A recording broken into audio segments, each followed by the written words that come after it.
ग़ुरूब-ए इश्क एपिसोड 5। ये फातिमा और इब्राहिम हिम्मत की जिंदगी का बाकायदा आगाज था। कुछ दिन बाद इब्राहिम के दोस्त भी अपनी फैमिली को लेकर वहां से चले गए क्योंकि सद्दाम की तरफ से बमबारी में शिद्दत आ गई थी। हीला घर में अकेली रह गई। ये घर काफी बड़ा था और जिस इलाके में इनकी रहाइश थी वो इलाका सद्दाम के मजाइलों के हेडक्वार्टर के नाम से मशहूर था। मोहल्ले के तमाम घरों के शीशे टूटे हुए थे। सख्त सर्दियां भी थी। रात में ठंडी हवाएं चलने की आवाज आती थी और बाहर सिदरा के दरख्तों के हिलते हुए पत्तों की सरसराहट कुछ लम्हे के लिए फातिमा को खौफजदा कर देते।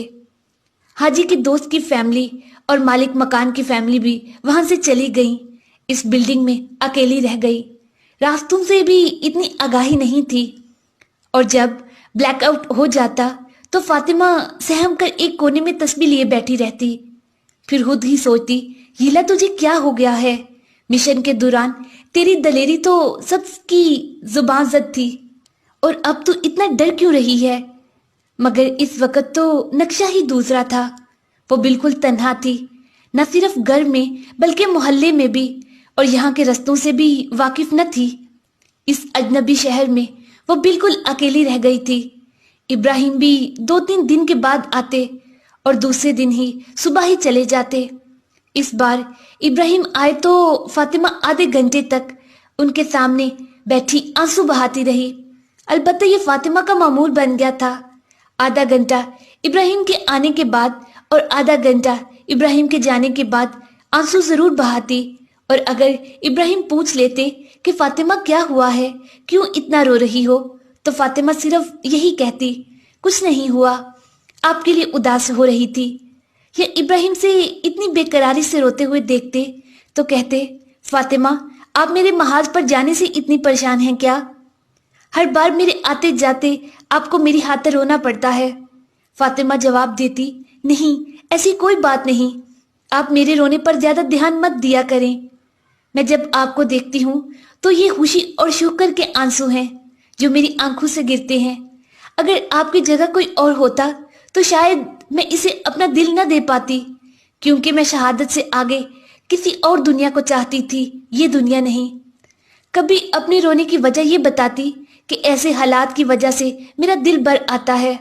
फातिमा ये 2-4 लफ्ज कहकर अपने मसीहा के सामने आंसू बहाकर अपने सारे दुख दर्द परेशानियां आंसू में छुपा लेती। न कोई गिला, न शिकवा, न किसी जरूरत के पूरे होने की ख्वाहिश, कुछ भी नहीं। इसे पता था कि इब्राहिम इसके लिए फिक्रमंद रहते हैं। वो जैसे ही कुछ कहेगी फौरन इसे अस्फहान बेच देंगे, और वो ऐसा हरगिज नहीं चाहती थी, इसके लिए कुछ भी नहीं कहती थी। इस बार भी यही हुआ। फातिमा ने इब्राहिम की शक्ल देखकर जो रोना शुरू किया तो आधा घंटा गुजर गया, मगर रोने की शिद्दत में कमी नहीं आई। इब्राहिम ने घड़ी देखी और कहा, फातिमा जा, आधा घंटा गुजर गया है, अब कुछ बताओगी क्या हुआ है? ये तुम्हारा रोना इतना तवील क्यों हो गया है?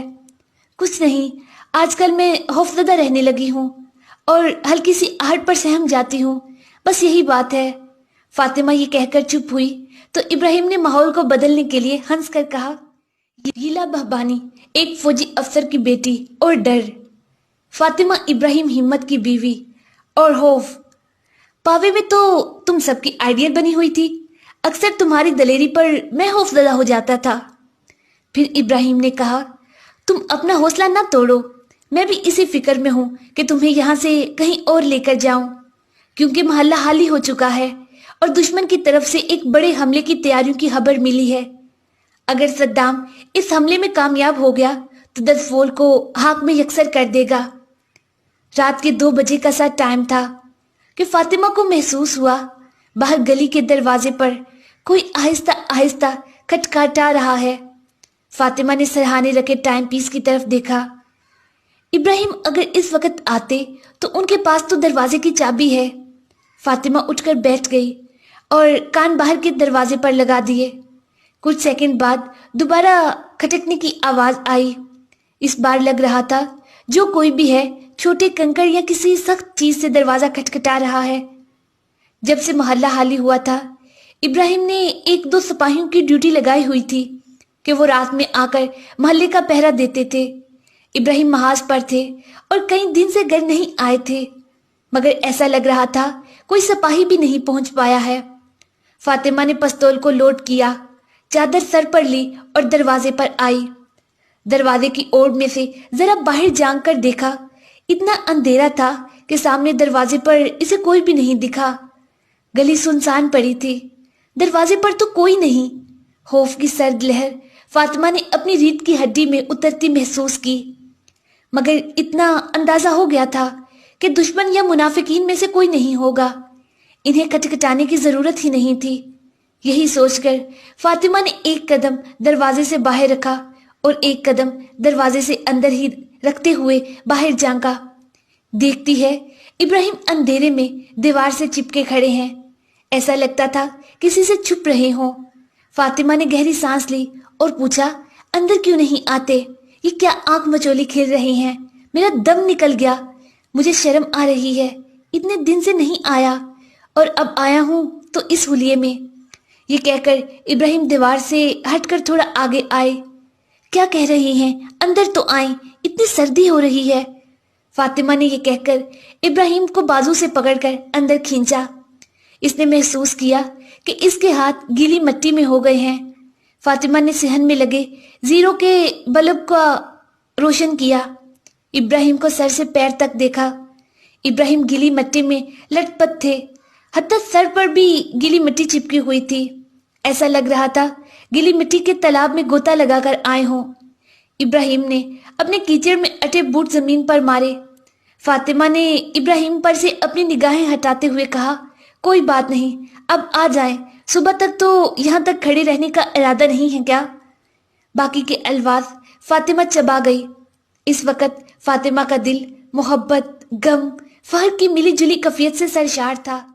इस वक्त इस सर्दी में कीचड़ में लथपथ और सर्दी से कपकपाता सर झुकाए इसका शोहर नहीं बल्कि एक देवता इसके सामने खड़ा था। हाँ, वो इब्राहिम को पूजने लगी थी। अगर वो इस वक्त एक लफ्ज भी कह देती, मुमकिन था इब्राहिम के आंखों से आंसू की जड़ी लग जाती। लिहाजा खामोश रहने में ही इक्तफा किया। अलबत्ता इब्राहिम जब भी महाज से वापस आते इसी तरह शर्मिंदा शर्मिंदा से रहते, बार बार फातिमा से माजत हा ही करते। इब्राहिम इसी तरह मुनक्सर और मतवादा थे। इब्राहिम हिम्मत की वालदा ने फातिमा से कहा था, मेरा बेटा बहुत बाअदब, मेहरबान, नरम दिल और मुनक्सर है। इसे किसी की तकलीफ बर्दाश्त नहीं होती। और इब्राहिम की शख्सियत के तमाम पहलू कुछ ही अरसा में फातिमा पर रोशन हो गए थे। इस रात भी इब्राहिम घर में आते ही सीधा नहाने चले गए। अगरचा घर में गर्म पानी का कोई इंतजाम न था और हाजी को सिनरोज का मसला था। फातिमा ने मना किया कि नहाने ना जाएं और हाथ मुंह धोकर कपड़े बदल लें, पानी बहुत ठंडा है। जब इब्राहिम को हम्माम में काफी देर हो गई तो फातिमा ने परेशानी से हम्माम का दरवाजा खटखटाया। इसे यह खौफ था कि ठंडे पानी की वजह से कहीं इब्राहिम की सांस न रुक गई हो। मसलसल पानी गिरने की आवाजें आ रही थी। फातिमा ने हम्माम के दरवाजे पर आकर इब्राहिम को आवाजें दी। जब अंदर से कोई जवाब न मिला तो फातिमा ने परेशान होकर जरा सा हम्माम का दरवाजा खोला। देखा कि मिट्टी और कीचड़ का गदला पानी हम्माम के फर्शों पर बह रहा है। फातिमा ने फिर जोर से कहा, इब्राहिम आप ठीक तो है ना? जवाब क्यों नहीं देते? बोले, फातिमा ये मिट्टी देखकर तुम मुझे शर्मिंदा मत करो, मैं ठीक हूँ। अंदर से इब्राहिम की लरजती हुई आवाज सुनाई दी। इब्राहिम ऐसे ही थे, बेतहाशा ख्याल रखने वाले, हमेशा अपने आप को सख्ती में डालते, मगर इस बात के लिए राजी न होते कि घर वालों को उनकी जात से छोटी सी भी परेशानी हो। इस रात फातिमा को इब्राहिम हिम्मत पर बेहद तरस आया। घर में चूल्हा भी नहीं था कि इन्हें एक प्याली गरम चाय की बनाकर देती और इब्राहिम माजत हा ही किए जा रहे थे और फातिमा आंखों में आंसू लिए सोच रही थी कि इब्राहिम आपके लिए तो आसमान पर हुरें भी उदास हो रही होंगी। ईरान के जनूबी इलाका में एक बड़े ऑपरेशन की तैयारी जारी थी। इब्राहिम भी बेहद मसरूफ हो गए। इनके लिए हर रात घर आना नामुमकिन हो गया था। खतरा बढ़ गया था। किसी भी वक्त दरफोज صدام کے ہاتھ آ سکتا تھا، اسی لیے انہوں نے فاطمہ سے اصرار کرنا شروع کر دیا کہ وہ اصفہان واپس چلی جائے، مگر فاطمہ وہ ہر سختی برداشت کرنے کو تیار تھی، مگر ابراہیم کی دوری ہرگز نہیں۔ اس کا کہنا تھا کہ جو باقی لوگوں کے ساتھ ہوگا وہی میرے ساتھ بھی ہو جائے گا۔ ابراہیم ہمت نے اسے سمجھایا کہ یہاں رہنے والے اکثر مقامی ہیں، اکثر جا چکے ہیں، اگر کوئی مسئلہ ہوا تو یہ لوگ اپنے عزیزوں کے ساتھ اطراف کے علاقوں میں چلے جائیں گے، تم یہاں بالکل تنہا رہ جاؤ گی۔ آپریشن کے دوران بھی میرا دھیان تمہاری طرف رہے گا۔ اگر ہم اس آپریشن میں کامیاب نہیں ہوئے تو صدام اس شہر پر قبضہ کرنے میں ایک لمحہ بھی نہیں لگائے گا۔ تمہیں اسلام کی خاطر یہ جدائی برداشت کرنا ہوگی۔ ابراہیم نے جب یہ بات کی تو فاطمہ نے اصفہان جانے کے لیے حامی بھر لی، مگر اس تصور سے ہی راستہ بھر اشک بہاتی رہی، نہ جانے کتنے دن ابراہیم کو نہیں دیکھ پائے گی۔ ابراہیم ہمت کی پرکشش شخصیت سب کو اپنا دیوانہ بنا لیتی تھی، تو پھر فاطمہ کیسے ابراہیم کی جدائی برداشت کر لیتی؟ ابراہیم جتنی بار بھی آپریشن کے لیے جاتے، فاطمہ کو ایسے لگتا اب ابراہیم کو نہیں دیکھ پائے گی۔ اس بار بھی اس کی یہی کیفیت تھی۔ اس دوران ابراہیم سے کوئی رابطہ بھی نہیں ہو پا رہا تھا۔ فاطمہ کو معلوم تھا کہ یہ آپریشن کتنا اہم ہے۔ ابراہیم کہہ کر گئے تھے کہ ہو سکتا ہے انہیں واپسی میں 2-3 مہینے لگ جائیں، لیکن فاطمہ کے لیے تعجب کی بات یہ تھی کہ ابراہیم جتنی بار بھی کسی کارروائی کے لیے جا رہے ہوتے تھے تو یہ کہہ کر نہیں جاتے تھے کہ ہو سکتا ہے اب میں واپس نہ آؤں، بس یہ کہتے تھے کہ میری واپسی میں ٹائم لگ جائے گا۔ 1-2 بار فاطمہ نے ان سے یہ سوال بھی کیا، مگر ابراہیم مسکرا کر ٹال گئے۔ یہ ہنس کر کہتے، میں نے اللہ سے پہلے مہلت مانگی تھی کہ تمہیں پالوں، پھر اب مہلت مانگی ہے کہ اپنے بیٹوں کو بھی دیکھ لوں۔ فاطمہ کہتی، یہ کیسے پتا ہے کہ ہمارے بیٹے ہی ہوں گے یا اولاد ہوگی یا نہیں ہوگی؟ تو ابراہیم مسکرا کر کہتے، بیٹے ہوں گے، میں اللہ سے 2 بیٹے میں نے مانگے ہیں اور ان کے نام بھی انتخاب کر لیے ہیں۔ اس بار بھی 2 ماہ بعد ابراہیم محاذ سے واپس آئے۔ بیت المقدس آپریشن کامیابی سے ہمکنار ہوا، جس میں حرم شہر کی آزادی بھی شامل تھی۔ اس فتح پر پورے ایران میں جشن و سرور کا سماں تھا۔ لوگ گھروں سے نکلے، ایک دوسرے کو مبارکباد دیتے رہے اور مٹھائیاں تقسیم کر رہے تھے۔ فاطمہ نے بہت شوق و جذبے سے ابراہیم سے اس عظیم کارروائی کے بارے میں سوالات کرنے شروع کیے، اور ابراہیم بھی تفصیل سے اس کی تفصیل بتانے لگے۔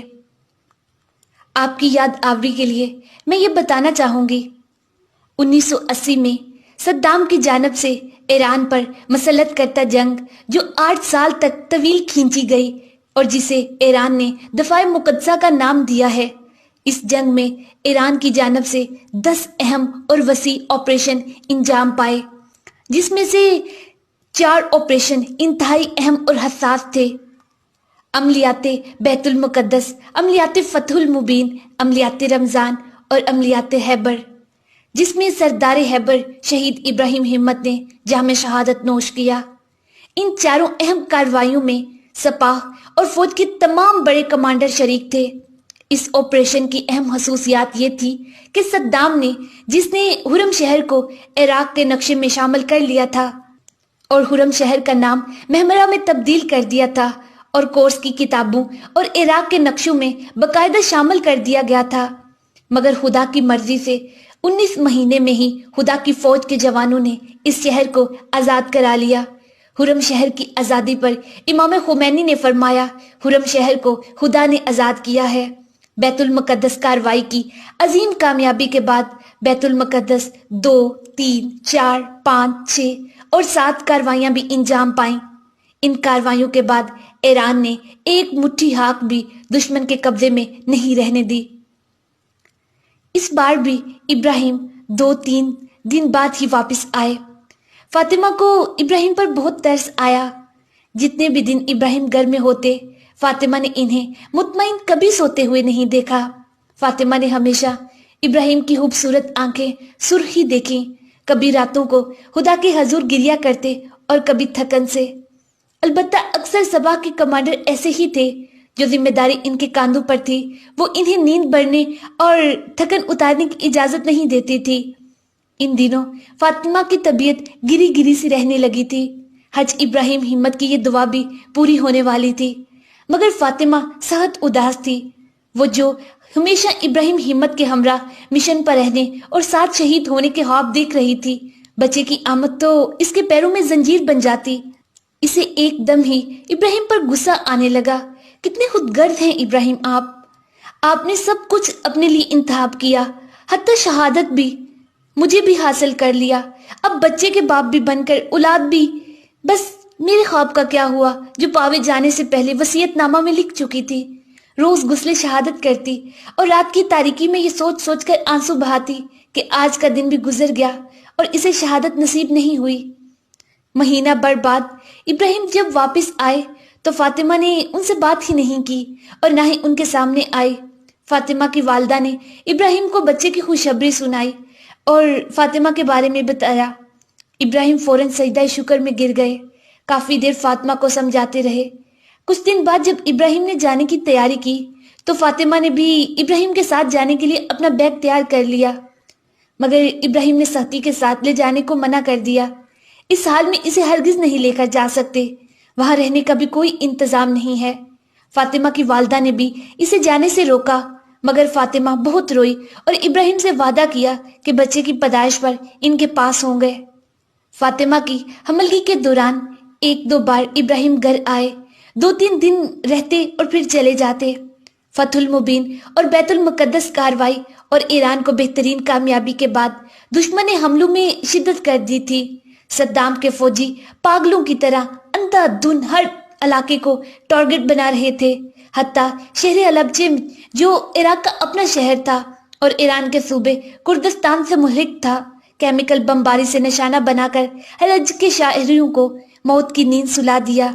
اس لیے ابراہیم ہمت اس بار جو مل کر گئے تو 5 مہینے تک نہیں آ سکے، البتہ فون پر ہر 15 دن بعد رابطہ کر کے فاطمہ سے اس کی خیریت ضرور معلوم کر لیتے۔ مگر فاطمہ اس کے دن ابراہیم کو دیکھے بنا کس طرح گزر رہے تھے یہ فاطمہ ہی جانتی تھی۔ 5 مہینے ہونے کو آئے تھے اور اس نے ابراہیم کو نہیں دیکھا تھا۔ راتوں کو اللہ کے حضور ابراہیم کی مناجات کی آوازیں نہیں سنی تھی۔ بچے کی پیدائش کے دن بھی نزدیک آئے۔ آج صبح سے ہی فاطمہ کو ڈیلیوری کے درد ہو رہا تھا۔ جب درد زیادہ ہونے لگے تو فاطمہ کی والدہ نے کہا کہ اب ہاسپٹل جانا ضروری ہے۔ ابھی وہ ہاسپٹل کے لیے نکل رہے تھے کہ فون کی گھنٹی بجی۔ فاطمہ کو ایسے لگا جیسے فون پر ابراہیم ہیں۔ درد سے بل کھاتے فون سننے کے لیے لپکی۔ ابراہیم تھے۔ ابراہیم کی آواز سنتے ہی فاطمہ کا دل بھر آیا، بے اختیار آنسو بہانے لگی۔ ایسا لگا جیسے سالوں سے حاجی سے بچھڑی ہو۔ ابراہیم بار بار بے قراری سے فاطمہ سے اس کا حال پوچھ رہے تھے اور یہ کہ بچے کی پیدائش میں کتنے دن باقی ہیں، مگر ہیلا کا دل ہی نہ مانا کہ ابراہیم کو یہ بتا دے کہ ہاسپٹل جا رہی ہے۔ وہ ابراہیم کے ذہن کو ڈسٹرب کرنا نہیں چاہتی تھی۔ نہ جانے وہ اس وقت کہاں ہیں، کس صورتحال میں ہے، بہتر ہے انہیں پریشان نہ کیا جائے۔ فاطمہ نے بچے کی پیدائش پر ابراہیم کی اس کے پاس موجود رہنے کا وعدہ خود ہی ختم کر دیا۔ آپ کی یاد دہانی کے لیے بتاتی چلوں، ایران میں اسلامی انقلاب کی کامیابی اور پھر صدام مالعون کے 8 سالہ جنگ میں ایسی حالت میں جب دنیا ایران کا اقتصادی اور ہتھیاری بائیکاٹ کر چکی ہو، ایک معجزے سے کم نہیں۔ اس میں کوئی شک نہیں کہ اگر ایران کے دلیر جوانوں کے ساتھ ساتھ خواتین نہ ہوتی تو یہ انقلاب کامیابی سے ہمکنار نہ ہوتا۔ لائق تحسین ہے یہ عظیم خواتین جنہوں نے کربلا کی دلیر خواتین کی پیروی کی، ان کے مقصد کو سمجھا اور دنیا کی دل فریبیوں سے منہ موڑ کر اسلامی تہذیب و ثقافت کو زندہ رکھنے کے لیے مردوں کے شانہ بشانہ میدان عمل میں اتر آئیں۔ خواتین کے لیے قابل غور نکتہ ہے یہ انقلاب اسلامی اور دفاع مقدسہ میں اپنی خدمات پیش کرنے والی خواتین نے اپنے شعور و بصیرت کی سطح کو بتدریج بلند کر لیا تھا۔ یہ خدا سے قربت رکھتی تھی، اللہ کی عظمت ان کے دلوں میں سمائی ہوئی تھی۔ ان تمام با عظمت خواتین کے نام ہمیشہ تاریخ میں سنہری حروف میں لکھے جاتے رہیں گے۔